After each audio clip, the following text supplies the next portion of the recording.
Hello दोस्तों, आपको BK Hindi audio book में आपका स्वागत है। आज आप जीत आपकी लेखक शिव खेड़ा के अध्याय 2 सकारात्मक नज़रिया कैसे विकसित करें सुन रहे हैं। हमारा सामने मौजूद किसी भी तथ्य से ज़्यादा महत्वपूर्ण उस तथ्य के बारे में हमारा नज़रिया होता है, क्योंकि हमारी सफलता या असफलता उसी से तय होती है। नॉर्मल विसेंटफील्ड। हम बचपन में जो भी नज़रिया अपनाते हैं वे उम्र भर हमारे साथ रहता है। इसमें कोई शक नहीं कि बचपन में हमारे लिए सकारात्मक नज़रिए बनाना बेहद आसान होता है। अगर पैदाइशी मिजाज और बचपन के तजुर्बे के मेल से आपका नज़रिया सकारात्मक बन गया है तो हम वाकई खुदकिस्मत हैं। लेकिन जानबूझकर या हालात की वजह से हमारा नज़रिया नकारात्मक बन गया हो तो क्या हम उससे चिपके रहेंगे? कतई नहीं। क्या इसे बदला जा सकता है? हाँ। क्या ऐसा करना आसान होगा? बिल्कुल नहीं। क्या यह करने लायक है? यकीनन। हम सकारात्मक नज़रिया कैसे बनाना और बरकरार रख सकते हैं, इसके लिए हमको सकारात्मक नज़रिया बनाने के उसूलों से वाकिफ होना होगा। सकारात्मक नज़रिया कायम रखने की इच्छा पैदा करनी होगी। इन असूलों को अमल में लाने के लिए अनुशासित तथा निष्ठा होना होगा। हमें जैसा भी माहौल, शिक्षा और तजुर्बा मिला है, पर बड़े होने पर बाद में हमारे नज़रिया के लिए कौन जिम्मेदार है? हम खुद। हमें अपने व्यवहार और कामों की जिम्मेदारी कबूल करनी होगी। कुछ लोग किसी गलती के लिए खुद को छोड़कर बाकी सभी लोगों को दोषी ठहराते हैं। यह हम पर निर्भर करता है कि हर सुबह हम अपना नज़रिया खुद चुनें। नकारात्मक नज़रिया वाले लोग अपनी असफलताओं के लिए अक्सर माँ बाप, शिक्षक, जीवन साथी, बॉस, सितारों, तकदीरों, आर्थिक स्थितियों और सरकार यानी पूरी दुनिया को जिम्मेदार ठहराते रहते हैं। हमको अपने बीते दिनों से आज़ाद होना होगा। हमें अपनी खासियत पर जमी धूल को झाड़कर मुख्यधारा में शामिल होना होगा। हमें अपने सपनों की एक मुकम्मल तस्वीर बनाकर आगे बढ़ना होगा। सच्चाई, ईमानदारी और अच्छाई से जुड़ी चीज़ों के बारे में सोचने से हमारी सोच सकारात्मक हो जाएगी। नज़रिया बदलने के 8 कदम। अगर हम सकारात्मक नज़रिया बनाना और कायम रखना चाहते हैं तो हमको सावधानीपूर्वक एक कदम उठाने पड़ेंगे। पहला कदम, अपनी सोच बदलें और अच्छाई खोजें। हमें अच्छी चीज़ों का खोजी बनना पड़ेगा। हमें ज़िंदगी के सकारात्मक पहलू पर ध्यान देना होगा।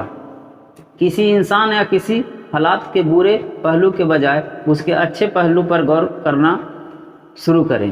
हम में से ज़्यादातर लोगों को अपनी ही सोच का माहौल इस ढंग से ढाल देता है कि हम गलतियों और कमियों को ढूंढने के आदी हो चुके होते हैं और इसीलिए तस्वीर का अच्छा पहलू हमसे अनदेखा रह जाता है।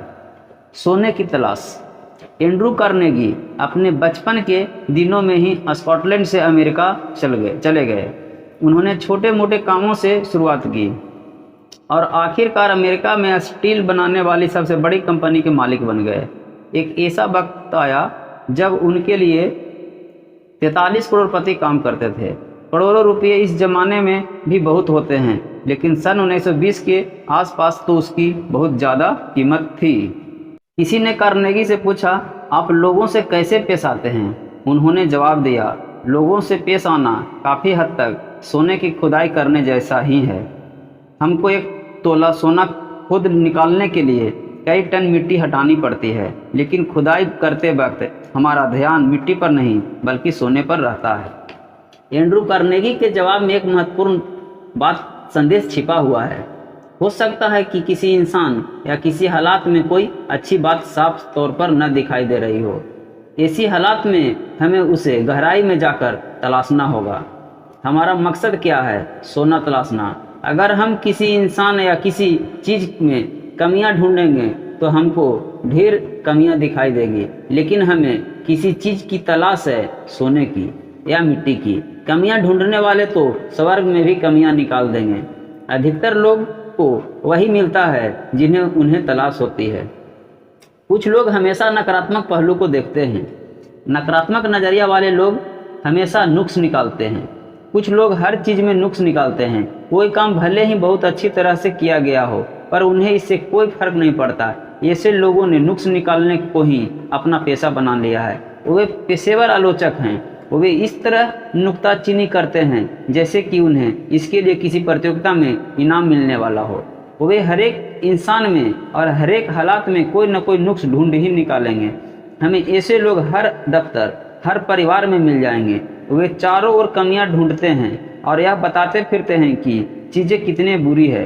वे अपनी समस्याओं के लिए पूरी दुनिया को दोषी मानते हैं। ये लोग दूसरों के जोश पर पानी फेर देते हैं। ऐसे लोगों के लिए एक नाम है, ये लोग ताकत को चूसने वाले कहलाते हैं।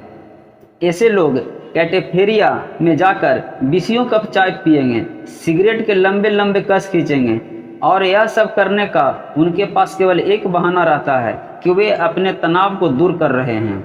हकीकत यह है कि ऐसा करके वे खुद के लिए और दूसरों के लिए तनाव और बढ़ा देते हैं। वे प्लेग की बीमारी की तरह हर तरफ मायूसी का पैगाम फैलाते हैं और ऐसा माहौल पैदा करते हैं जिसके नतीजे बुरे या गलत हों।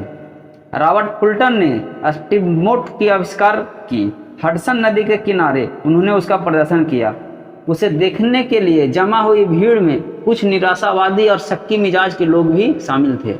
उन लोगों ने मजाकिया लहजे में बोला कि वह बोट कभी चालू नहीं होगी। जब बोट चालू होकर नदी में आगे बढ़ने लगी तो जिन लोगों ने कहा था कि वह कभी चालू नहीं होगी, वही लोग फौरन चिल्लाने लगे कि बोट अब कभी नहीं रुकेगी। यह भी क्या नज़रिया है। एक शिकारी ने चिड़ियों को पकड़ने वाला एक अद्भुत कुत्ता खरीदा। वह कुत्ता पानी पर चल सकता था। शिकारी वह कुत्ता अपने दोस्तों को दिखाना चाहता था। उसे इस बात की बड़ी खुशी थी कि वह अपने दोस्तों को यह काबिले गौर चीज़ दिखा पाएगा। उसने अपने एक दोस्त को बत्तख का शिकार देखने के लिए बुलाया। कुछ देर में उन्होंने कई बत्तखों को बंदूक से मार गिराया। उसके बाद उस आदमी ने कुत्ते को उन चिड़ियों को लाने का हुक्म दिया। कुत्ता चिड़िया को लाने के लिए दौड़ पड़ा।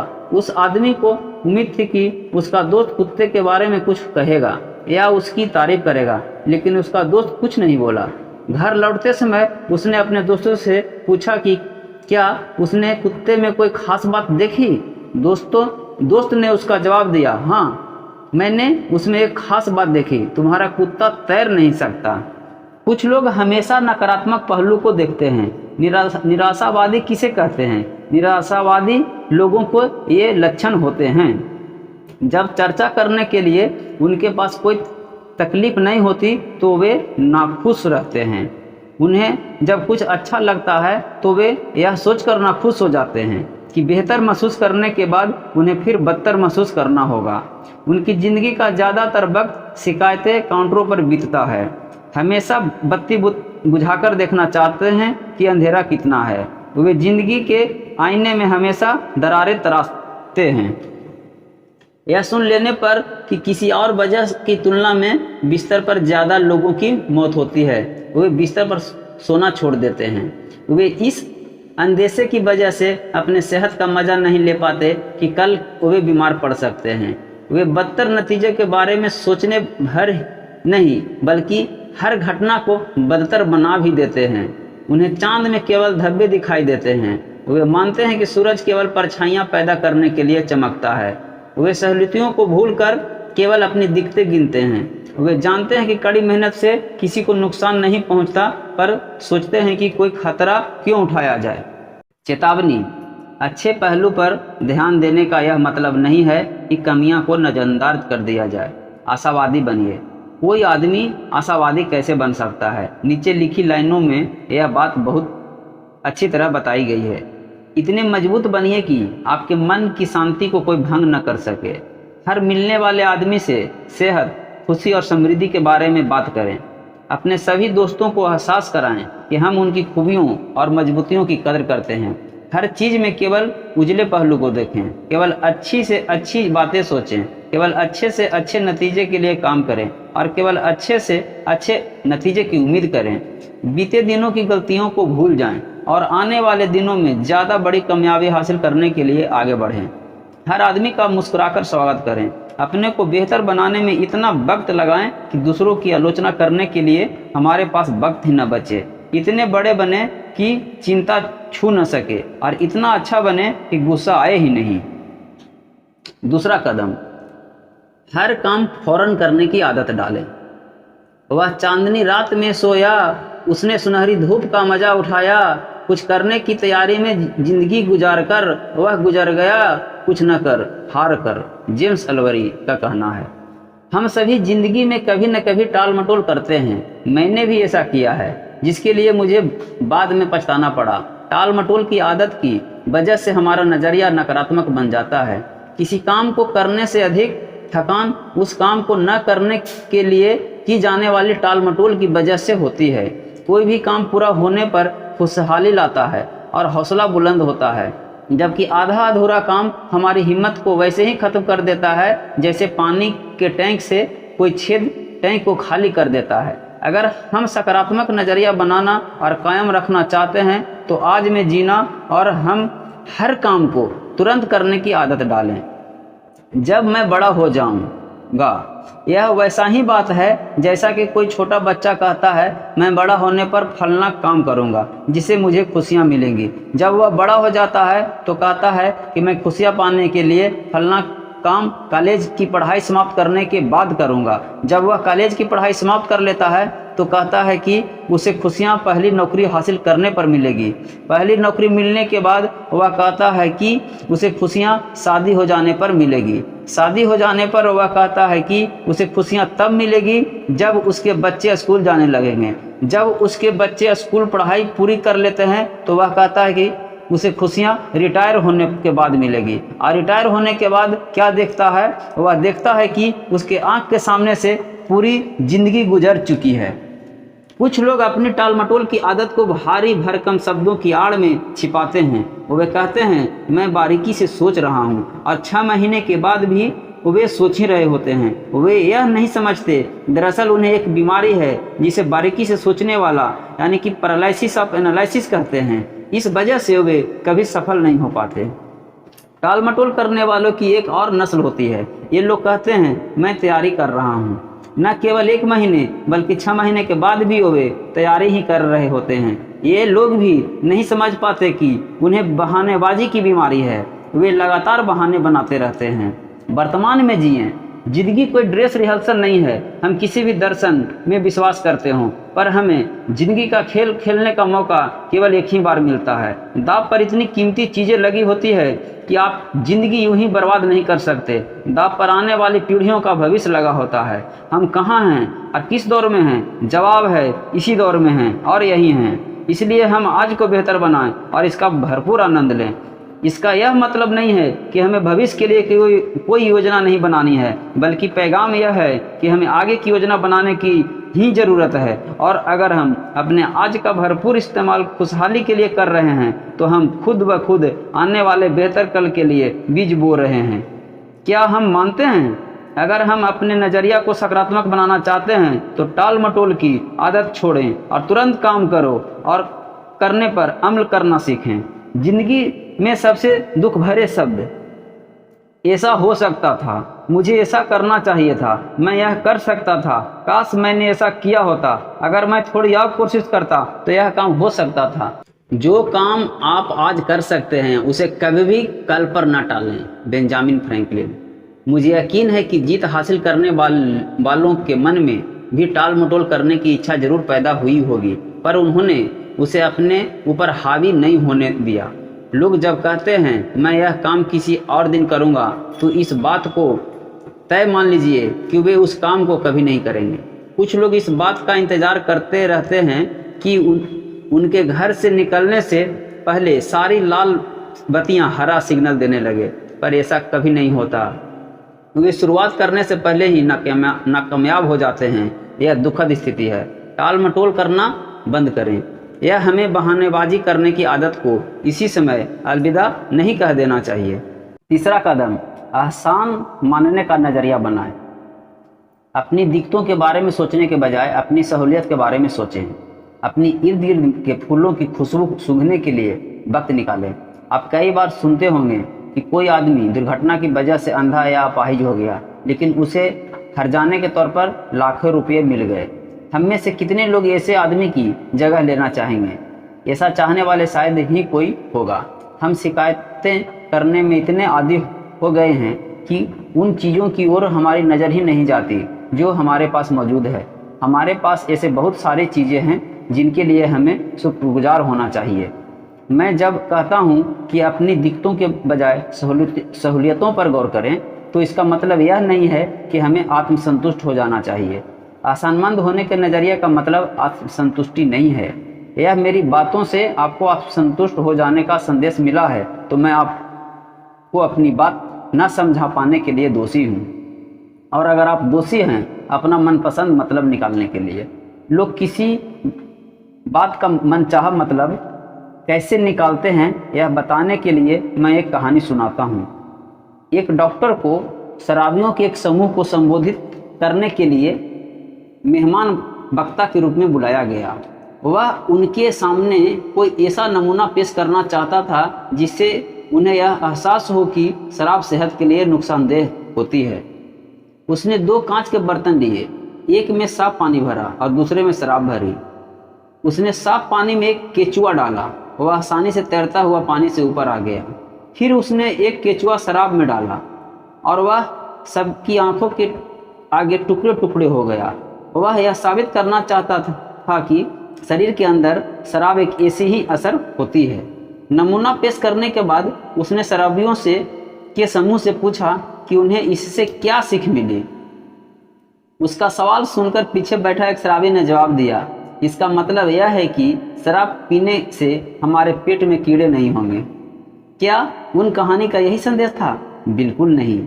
किसी बात का मनचाहा मतलब ऐसे ही निकाला जाता है। हम वह नहीं सुनते जो हमें सुनाया जाता है, बल्कि हम वह सुनते हैं जो हम सुनना चाहते हैं। हमें मिली बहुत सारी नियामतें छिपे हुए खजाने की तरह है। हमें अपनी दिक्कतों के बारे में नहीं, बल्कि हमें अपनी नियामतों के बारे में सोचना चाहिए। चौथा कदम, लगातार ज्ञान हासिल करने का कार्यक्रम बनाएं। आइए पहले हम अपनी कुछ गलतफहमियों को दूर करें। आमतौर पर माना जाता है कि हम स्कूल कॉलेज में शिक्षा प्राप्त करते हैं। कई देशों में आयोजित की जाने वाली सेमिनारों में मैं अपने श्रोताओं से यह सवाल अक्सर पूछता हूं कि क्या हम स्कूल कॉलेज में वास्तव में शिक्षा हासिल करते हैं। इस बात पर आमतौर पर सहमति है कि वहाँ शिक्षा कुछ ही लोग हासिल कर पाते हैं और ज़्यादातर लोग उससे वंचित रह जाते हैं। मेरी बात का गलत मतलब न निकालें। हमें स्कूल कॉलेज में ढेर सारी सूचनाएं हासिल होती है। शिक्षित होने के लिए सूचना भी जरूरी है, लेकिन उसके साथ ही हमें शिक्षा का सही मायने भी समझना चाहिए। बौद्धिक शिक्षा हमारे दिमाग पर असर डालती है, जबकि नैतिक शिक्षा हमारे मन को प्रभावित करती है। यदि शिक्षा मन को ट्रेनिंग नहीं देता तो वह खतरनाक हो सकता है। अगर हम अपने दफ्तर, घर और समाज के लोगों के चरित्र का निर्माण करना चाहते हैं तो हमें उन्हें एक स्तर तक नैतिक शिक्षा देनी होगी। ईमानदारी, दया, साहस, दृढ़ता और जिम्मेदारी जैसे बुनियादी गुण विकसित करने वाली शिक्षा बेहद जरूरी है। हमें ज़्यादा अक्षर शिक्षा की जरूरत नहीं, बल्कि चरित्र बनाने वाली शिक्षा की है। नैतिक स्तर पर शिक्षित आदमी जिंदगी में उस आदमी की तुलना में ज़्यादा कामयाबी और तरक्की हासिल कर सकता है जिसे ज़्यादा अच्छी शिक्षा मिली हो, पर जिसके पास नैतिकता की पूंजी बिल्कुल न हो। नैतिकता विहीन शिक्षा।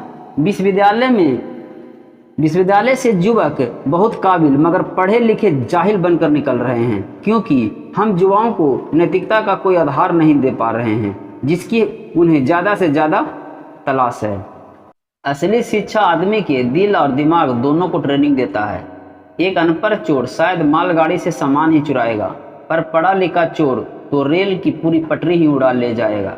हमें ग्रेड नहीं, बल्कि ज्ञान और बुद्धिमत्ता हासिल करने के लिए होड़ लगानी चाहिए। तथ्यों को जानने से ज्ञान हासिल होता है और उसका सरलीकरण करने से समझदारी प्राप्त होती है। कोई आदमी अच्छा ग्रेड और उच्च डिग्री हासिल करने के बावजूद अशिक्षित रह सकता है।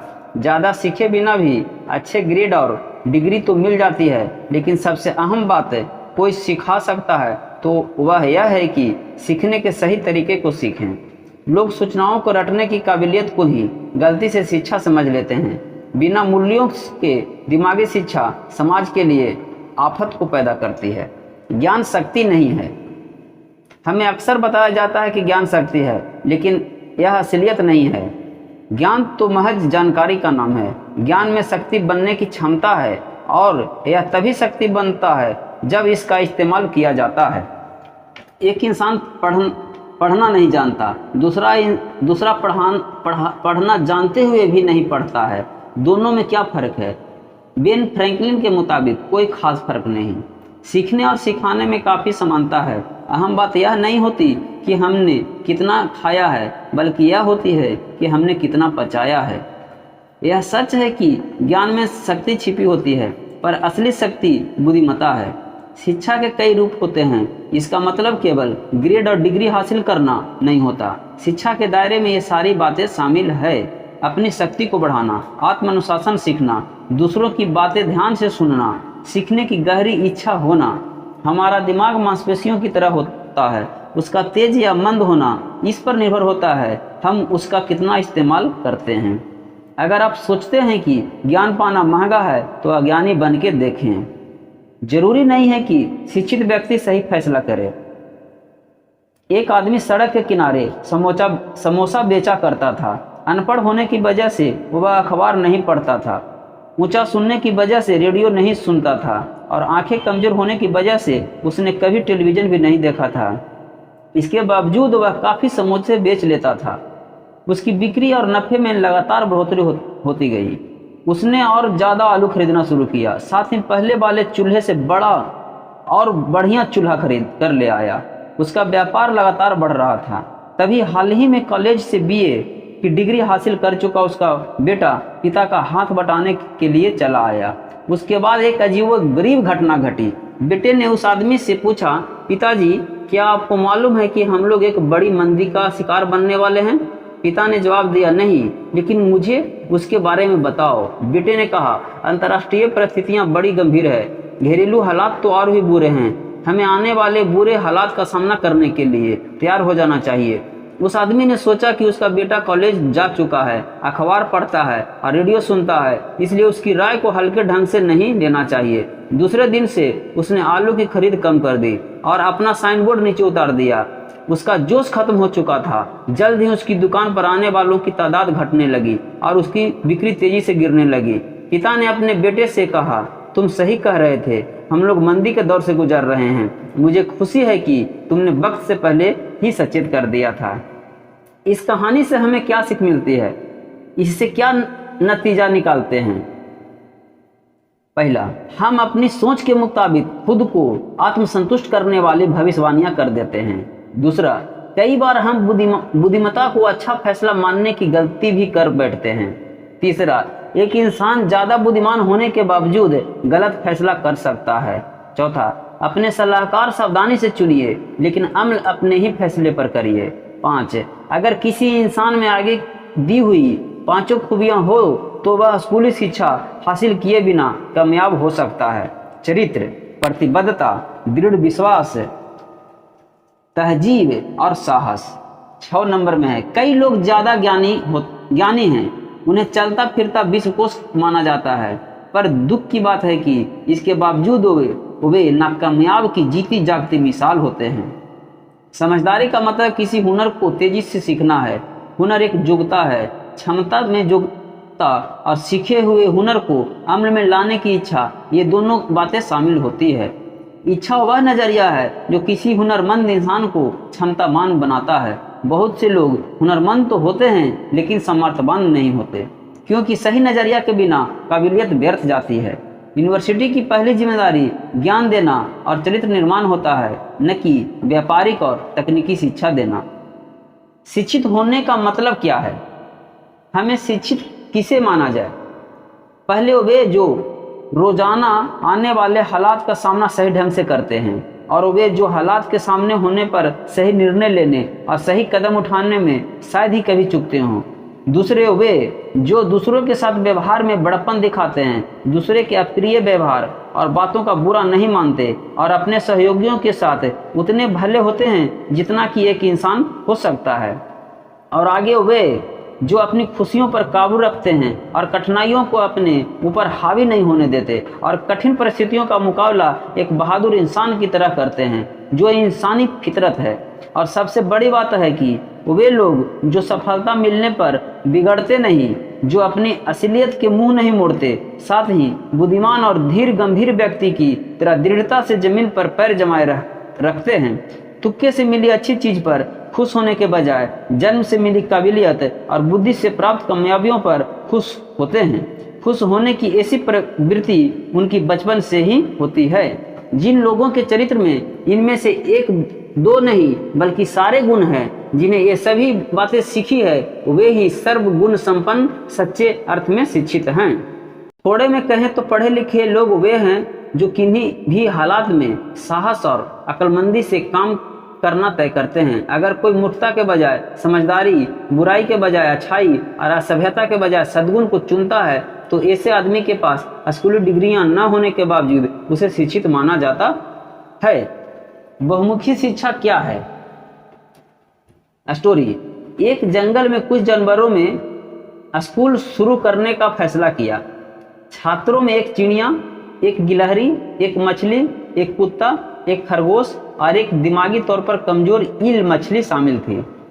पाठ्यक्रम तय करने के लिए एक बोर्ड बनाया गया। बोर्ड ने तय किया कि छात्रों को बहुमुखी शिक्षा दी जाए और उन्हें उड़ना, पेड़ पर चढ़ना, तैरना और बिल खोदना सिखाया जाए। हर जानवर को सभी तालीम हासिल करने की पाबंदी थी। चिड़िया उड़ान भरने में माहिर थी। उसने इस विषय में एक ग्रेड हासिल किया, लेकिन जब बिल खोदने की बारी आई तो वह अपनी चोंच और पंख तोड़ बैठी और असफल साबित होने लगी। इस नाकामयाबी का उस पर ऐसा असर पड़ा कि जल्द ही उसे उड़ान भरने में भी सी ग्रेड मिलने लगा। पेड़ पर चढ़ने और तैरने में तो वह फेल हो गई। गिलहरी पेड़ पर चढ़ने में काफ़ी कुशल थी, लेकिन वह तैरने में असफल हुई। मछली सबसे अच्छे तैराक थे, लेकिन वह पानी के बाहर निकलते ही नहीं सकती थी, इसलिए बाकी सभी विषयों में फेल हो गई। कुत्ता स्कूल गया ही नहीं, उसने फीस भी जमा नहीं की और प्रबंधकों से इस बात को लेकर झगड़ता रहा कि पाठ्यक्रम में भौंकना भी शामिल किया जाए। खरगोश को बिल खोदने में एक ग्रेड मिला, लेकिन उसके लिए पेड़ पर चढ़ना बहुत बड़ी समस्या थी। वह बार बार असफल होता रहा और एक दिन जमीन पर इस प्रकार बुरी तरह गिरा कि उसे ब्रेन हेमरेज हो गया। वह बच तो गया, लेकिन उसके दिमाग पर ऐसा असर पड़ा कि उसे बिल खोदने में भी दिक्कत होने लगी और उसे इस विषय में भी सी ग्रेड मिलने लगा। आखिरकार दिमागी तौर पर बीमार ईल को, जिसने हर काम आधे अधूरे ढंग से किया था, कक्षा का सबसे उत्तम छात्र घोषित कर दिया गया। बोर्ड खुश था कि हर छात्र को बहुमुखी शिक्षा मिल रही है। सही मायने में बहुमुखी शिक्षा छात्रों को जिंदगी के लिए इस ढंग से तैयार करती है कि उनमें मौजूद किसी क्षेत्र विशेष से संबंधित योग्यता और क्षमता भी बरकरार रहे। कुदरत ने हम सभी को कुछ खास क्षमताएं दी है। हमिंगबर्ड, गुंजन करने वाली एक छोटी सी चिड़िया का वजन 1 तोला के 10वें हिस्से के बराबर होता है। वजन इतना कम होने की वजह से ही वह काफ़ी मुश्किल किस्म की कलाबाजियाँ भी कर सकती है। वह अपने पंखों को केवल 1 सेकंड में 75 बार फड़फड़ा सकती है। अपनी इसी खूबी की वजह से हमिंगबर्ड उड़ान भरते समय तरह तरह के फूलों का मधु पी सकता है, पर वह हवा में ऊंची उड़ान भरने, तैरने या छलांग मारने में असमर्थ होती है। दूसरी ओर शुतुरमुर्ग का वजन 300 पाउंड होता है। वह दुनिया का सबसे बड़ा पक्षी है, पर उड़ान नहीं भर सकता, लेकिन उसके पैर इतने मजबूत होते हैं कि वह 50 मील प्रति घंटे की रफ्तार से दौड़ सकता है और 12-15 फीट लंबे कदम भर सकता है। अज्ञानता। अज्ञानी होना उतनी शर्म की बात नहीं है जितनी कि किसी काम को सही ढंग से सीखने की इच्छा न होना। जानकारी का भ्रम होना शिक्षा नहीं बल्कि अज्ञानता है। बेवकूफ़ लोगों के पास एक अजीब तरीके का आत्मविश्वास होता है जो सिर्फ अज्ञानता से ही आता है। अज्ञानी होना बुरी बात नहीं है, लेकिन अज्ञानता को अपना करियर बना लेना यकीनन बेवकूफ़ी है। कुछ लोग अज्ञान जमा कर लेते हैं और फिर उसी को शिक्षा मानने की भूल कर बैठते हैं। अज्ञानता वरदान नहीं है, यह तो अभाव, दुख, गरीबी और बीमारी का दूसरा नाम है। अगर अज्ञानता कोई नियामत है तो ज़्यादातर लोग खुश क्यों नहीं हैं? अगर थोड़ा ज्ञान होना खतरनाक है तो बहुत सी अज्ञानता छोटापन, डर, कट्टरपन, अहंकार और पक्षपात की तरफ ले जाता है। समझदारी अज्ञानता के अहंकार को मिटाने को कहते हैं। हम सूचना युग में जी रहे हैं। एक अंदाज के मुताबिक सूचना की मात्रा हर साल दुगनी होती जा रही है। सूचनाओं की इतनी सरलता से उपलब्ध होने के कारण इन दिनों अज्ञानता को मिटाना आसान है, लेकिन दुख की बात यह है कि हमें ज़रूरी चीज़ों के अलावा बाकी हर चीज़ सिखाई जाती है। हमें लिखना पढ़ना सिखाया जाता है, पर ऐसी बौद्धिक शिक्षा किस काम की जो इंसान को दूसरे इंसान की इज्जत करना और हमदर्दी में पेश आना न सिखाए। हमारे स्कूल ज्ञान के झरने हैं, हमारे स्कूल ज्ञान के झरने हैं। कुछ छात्र वहाँ अपनी प्यास मिटाने, कुछ छात्र चुस्की भरने और कुछ छात्र केवल कुल्ला करने जाते हैं। व्यवहारिक समझ। हमने 5 ज्ञानेंद्रियों के साथ जन्म लिया है। हमारे पास छू, चख, देख, सूंघ और सुनकर महसूस करने की क्षमता है, पर सफल लोगों के पास एक छठी इंद्रियां भी होती है जिसे व्यवहारिक समझ कहते हैं। चीज़ों को उनको वास्तविक रूप में देखने और उनसे संबंधित कार्यवाही को सही ढंग से करने की क्षमता ही व्यवहारिक समझ है। यदि आदमी में व्यवहारिक समझ न हो तो शिक्षा और ज्ञान व्यर्थ चले जाते हैं। शिक्षा के बिना भी व्यवहारिक बुद्धि हासिल की जा सकती है, लेकिन व्यवहारिक बुद्धि के बिना अच्छी से अच्छी शिक्षा भी किसी काम की नहीं। भरपूर व्यवहारिक बुद्धि का होना ही बुद्धिमत्ता कहलाता है। स्टोरी। अपनी कुल्हाड़ी की धार तेज करो। जॉन नाम का एक लकड़हारा एक कंपनी में 5 साल से काम कर रहा था, पर उसे कभी तरक्की नहीं मिली। उसी कंपनी ने बिल नाम के एक और लकड़हारे को भी नौकरी पर रखा और उसे साल भर में ही तरक्की मिल गई। जॉन ने बिल को 1 साल के अंदर ही तरक्की दिए जाने का विरोध किया और इस बारे में बात करने के लिए अपने बॉस के पास गया। उसने बॉस ने जवाब दिया, तुम अब भी उतने ही पेड़ काटते हो जितने कि 5 साल पहले काटते थे। हमारी कंपनी में नतीजे को देखा जाता है। अगर तुम अधिक पेड़ काटने लगे तो हमें तुम्हारे वेतन बढ़ाकर खुशी होगी। जान वापस लौट आया। उसके बाद वह अधिक मेहनत से और ज़्यादा देर तक पेड़ काटने लगा। इसके बावजूद वह ज़्यादा पेड़ नहीं काट सका। उसने अपनी यह परेशानी बॉस को बताई। बॉस ने उसे बिल से बात करने का सुझाव दिया। उसने कहा, शायद बिल को कुछ मालूम हो जो मैं और तुम नहीं जानते। जॉन ने बिल से पूछा कि वह ज़्यादा पेड़ कैसे काट लेता है। बिल ने जवाब दिया, मैं हर पेड़ काटने के बाद 2 मिनट के लिए काम रोक देता हूँ और अपनी कुल्हाड़ी की धार तेज करता हूँ। तुमने अपनी कुल्हाड़ी की धार आखिरी बार कब तेज की थी? पिछली शिक्षा और गौरव का ज़्यादा महत्व नहीं होता, हमें अपनी कुल्हाड़ी की धार तेज करनी होती है। अपने दिमाग को खुराक दीजिए। जिस तरह हमारे शरीर को हर रोज़ अच्छे खाने की ज़रूरत होती है, उसी तरह हमारे मस्तिष्क को भी हर रोज़ अच्छे विचार की ज़रूरत होती है। इस बात में सबसे अहम शब्द अच्छा खाना और अच्छे विचार है। अगर हम अपने शरीर को रोज़ सड़े गले खाने और अपने दिमाग को बुरे विचारों की खुराक दें तो हमारा शरीर और दिमाग बीमार पड़ जाएगा। सही पटरी पर बने रहने के लिए हमें अपने मस्तिष्क को शुद्ध और सकारात्मक खुराक देनी होगी। शिक्षा एक खजाना है। लगातार सकारात्मक शिक्षा प्राप्त करने से सकारात्मक विचार जन्म लेते हैं। सकारात्मक सोच वाले लोग उन खिलाड़ियों की तरह होते हैं जो लगातार अभ्यास करके अपने अंदर ताकत का एक भंडार जमा कर लेते हैं, जिसका इस्तेमाल वे मुकाबले के वक्त करते हैं। बिना अभ्यास के जब भंडार ही नहीं रहेगा तो वे भरोसा किस पर करेंगे। इसी तरह अच्छी सोच वाले लोग अपने दिमाग को रोज शुद्ध, शक्तिशाली और सकारात्मक विचारों की खुराक देकर अपने अंदर उम्मीदों से भरे नजरिए का एक सुरक्षित भंडार जमा कर लेते हैं। वे इस बात को समझते हैं कि हम सभी को बुराई और नकारात्मक विचारों से सामना होगा। अगर हमारे पास अच्छे विचारों का एक सुरक्षित भंडार होगा तो हम उन नकारात्मक विचारों पर जीत हासिल करने में कामयाब हो जाएंगे, वरना वे हम पर हावी हो जाएंगे। अच्छी सोच वाले लोग मूर्ख नहीं होते। वे आंखों पर पट्टी बांधकर जिंदगी नहीं बिताते। वे जिंदगी में जीत हासिल करने वाले ऐसे लोग होते हैं जिन्हें अपनी सीमाएं मालूम होती है, पर वे अपनी मजबूतियों पर ध्यान देते हैं। दूसरी तरफ हारने वालों को अपनी मजबूती का एहसास होता है, पर उनका सारा ध्यान अपनी कमजोरियों पर टिका रहता है। 5वां कदम, अच्छे स्वाभिमान का निर्माण कीजिए। स्वाभिमान क्या है? स्वाभिमान खुद अपने बारे में महसूस करने का नजरिया है। जब हम अपने बारे में अच्छा महसूस करते हैं तो हम बेहतर काम करते हैं। घर और दफ्तर में हमारे रिश्ते बेहतर हो जाते हैं। दुनिया में हमें ज़्यादा अच्छे लगने लगती है। इसकी वजह क्या हो सकता है?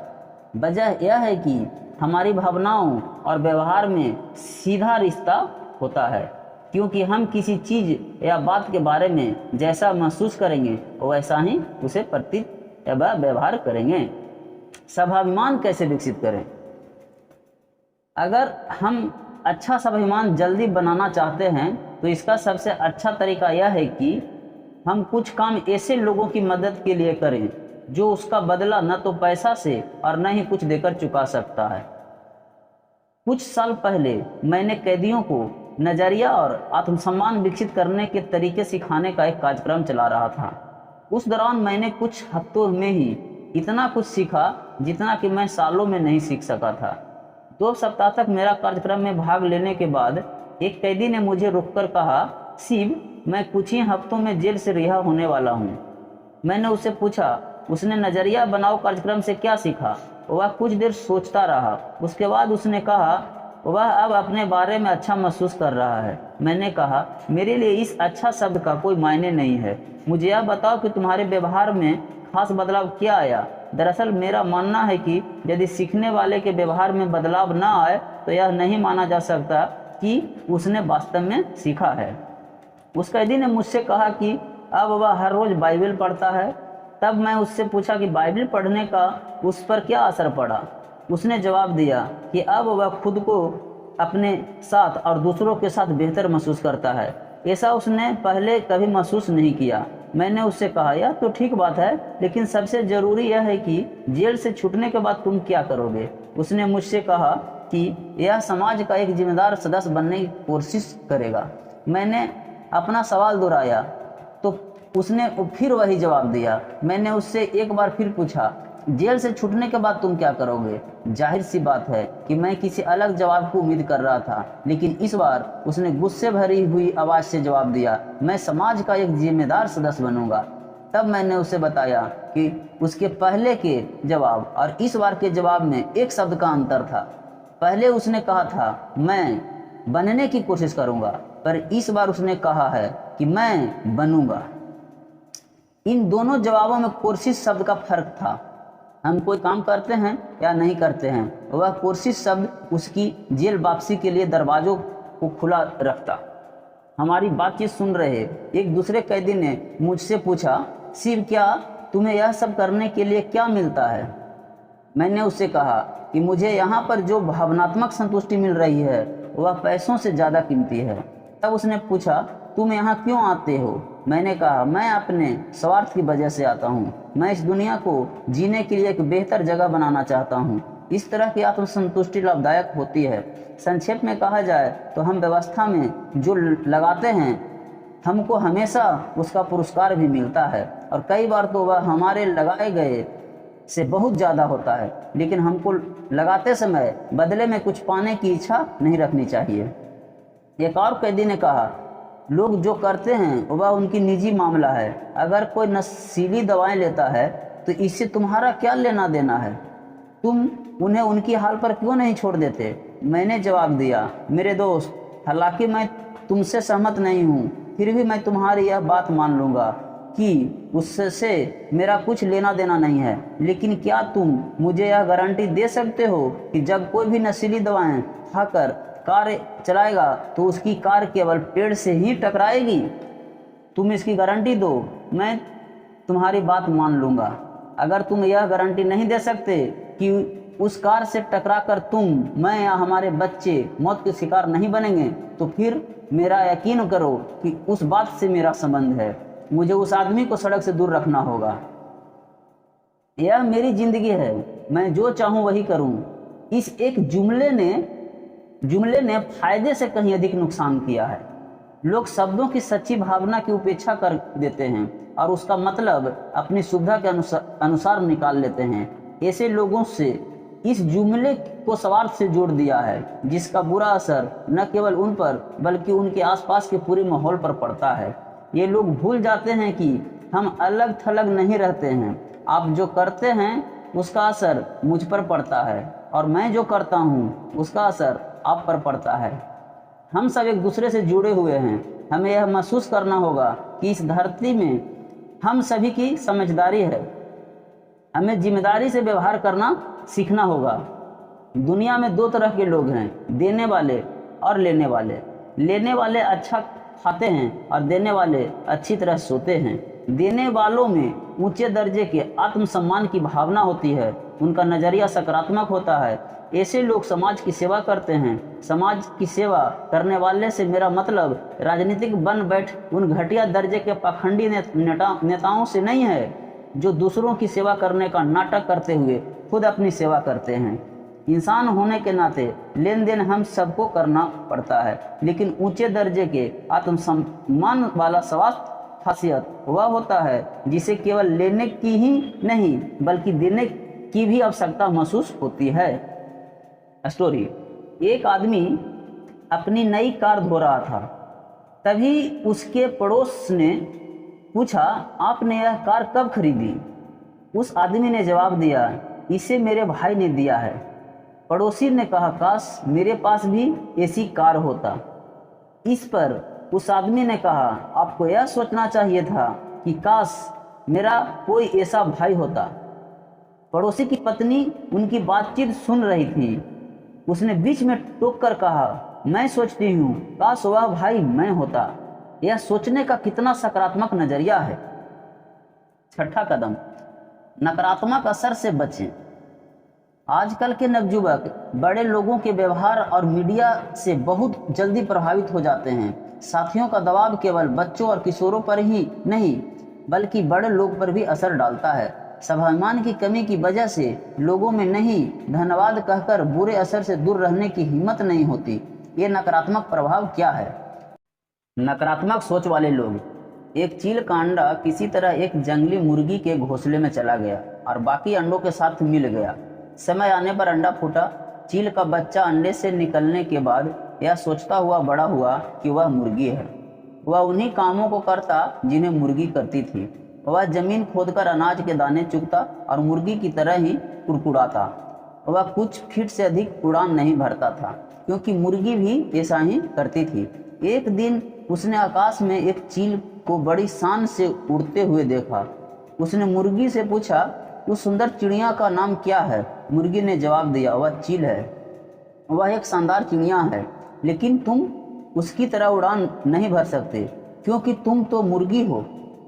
चील के बच्चे ने बिना सोचे विचारे मुर्गी की बात को मान लिया। वह मुर्गी की जिंदगी जीता हुआ ही मर गया। सोचने की क्षमता न होने के कारण वह अपनी विरासत खो बैठा। उसका कितना बड़ा नुकसान हुआ। वह जीतने के लिए पैदा हुआ था, पर वह दिमागी रूप से हार के लिए तैयार हुआ था। अधिकतर लोगों के लिए यही बात सच है। जैसा कि ओलिवर वेंडहॉल होम्स ने कहा है, हमारे जिंदगी का सबसे बड़ा दुर्भाग्यपूर्ण पहलू यह है कि ज़्यादातर लोग मन में कुछ करने की इच्छा लिए ही कब्र में चले जाते हैं। हम अपनी ही दूरदर्शिता की कमी की वजह से बेहतरी हासिल नहीं कर पाते। अगर हम चील की तरह आकाश की बुलंदियों को छूना चाहते हैं तो हमको चील के तौर तरीकों को सीखना होगा। अगर हम खुद को कामयाब लोगों के साथ जोड़ेंगे तो हम भी कामयाब हो जाएंगे। अगर हम चिंतकों के साथ जुड़ेंगे तो चिंतक बन जाएंगे। यदि हम देने वाले के साथ रहेंगे तो देने वाले बन जाएंगे, और अगर हम नकारात्मक सोच वाले लोगों के साथ रहेंगे वो वैसा ही बन जाएंगे। जब कोई जिंदगी में कामयाबी हासिल करता है तो तुच्छ लोग उस पर कीचड़ उछालते हैं और उसकी टांग खींचने की कोशिश करते हैं। जब हम खुद को ऐसे तुच्छ लोगों से उलझने से बचा लेते हैं तो हम जीत जाते हैं।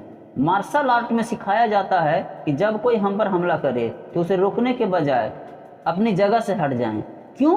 इसलिए कि रोकने के लिए ऊर्जा की जरूरत होती है। उसका इस्तेमाल और बेहतर काम के लिए क्यों न किया जाए। तुच्छ लोगों से उलझने के लिए हमको उनके स्तर तक नीचे उतरना पड़ता है, और वे यही चाहते हैं, क्योंकि ऐसा करके हम उनमें से एक बन जाते हैं। नकारात्मक लोगों को अपने मकसद में कामयाब मत होने दीजिए।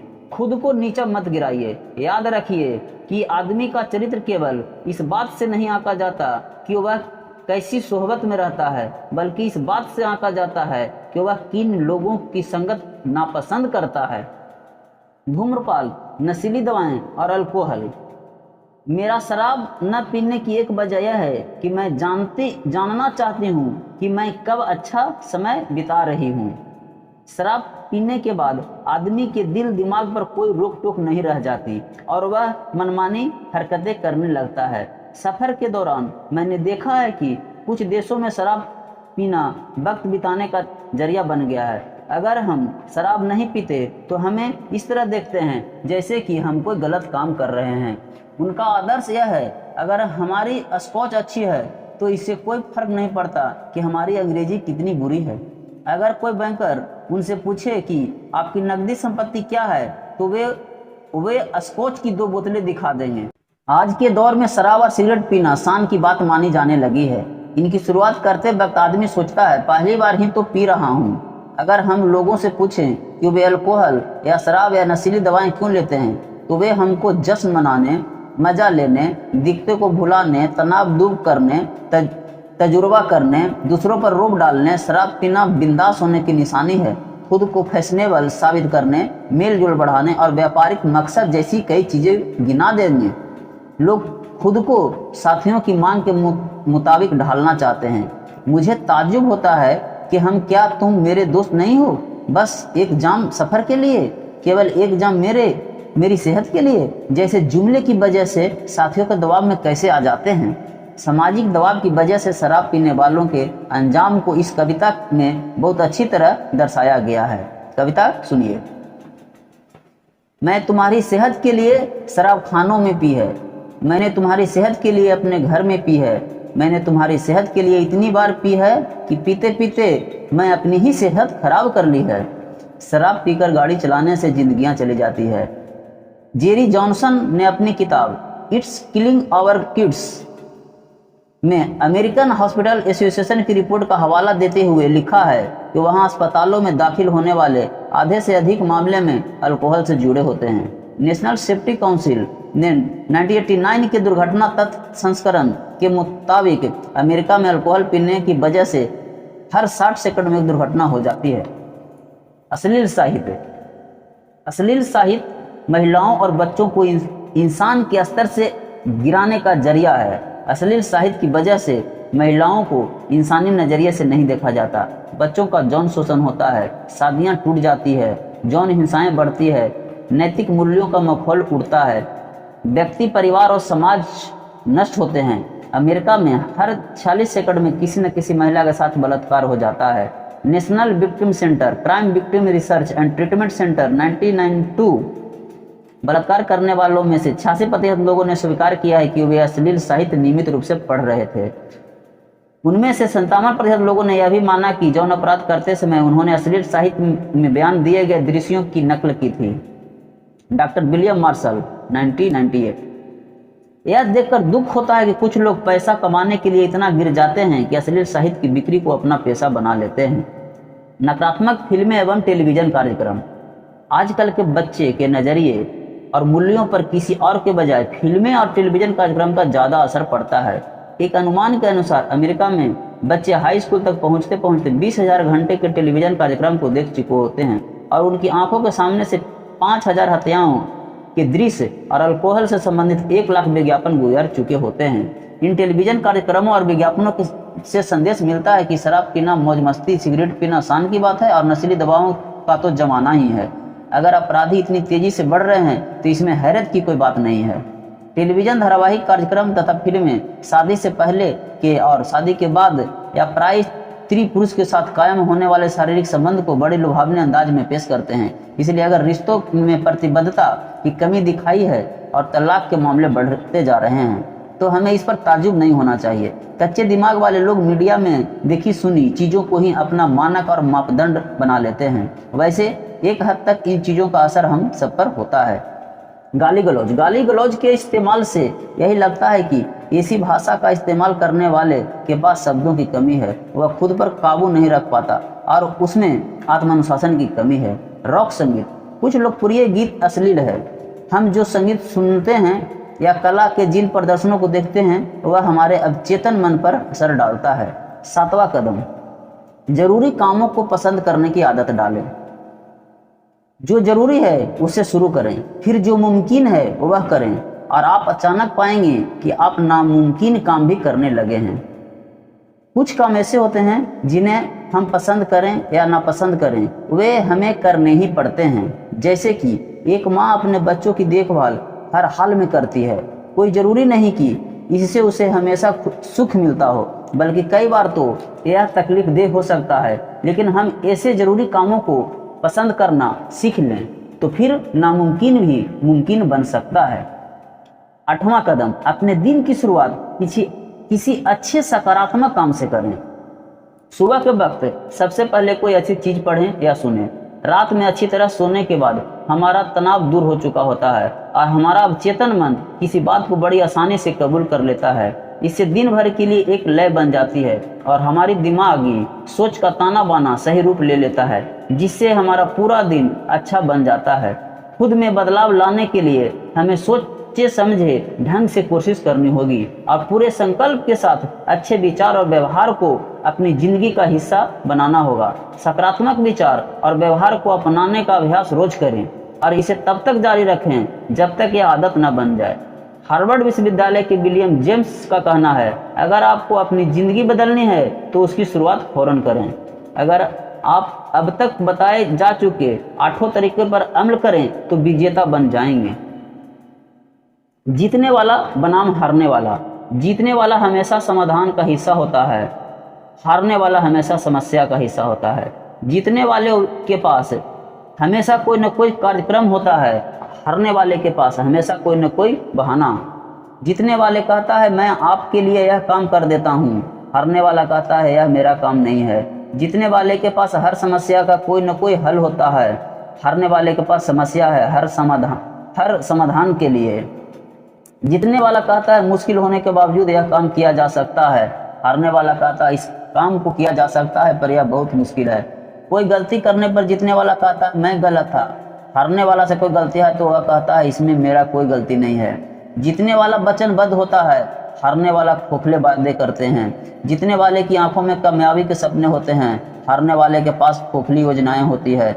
जीतने वाला कहता है मुझे कुछ करना है, हारने वाला कहता है कुछ होना चाहिए। जीतने वाला टीम का हिस्सा होता है, हारने वाला टीम के हिस्से करता है।